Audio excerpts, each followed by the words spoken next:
السؤال الترند: هل الصمغ العربي مفيد؟ أيوه وبدون شك وبالإثبات مفيد جدا جدا جدا. لو دخلت على جوجل أو اليوتيوب هتلاقي الدكاترة المتخصصين كتير بيأكدوا فوائده، وده مش كلام، دي أبحاث وتجارب حقيقية.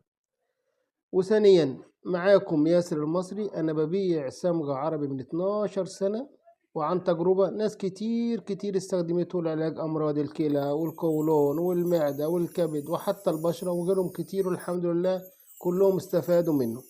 أهم حاجة في الصمغ العربي إنك تستخدمه بالطريقة الصحيحة، وهسيب لكم فيديو في التعليقات يوريك إزاي الطريقة الصحيحة. الصمغ العربي دوت مش حاجة متصنعة، ده منتج طبيعي 100% بيجي من الشجر، وشكله زي ما انتم شايفينه كده في الفيديو، منه مطحون ومنه غير مطحون. وربنا يا رب يشفي جميع المرضى، والله هو الشافي المعافي، والسلام عليكم.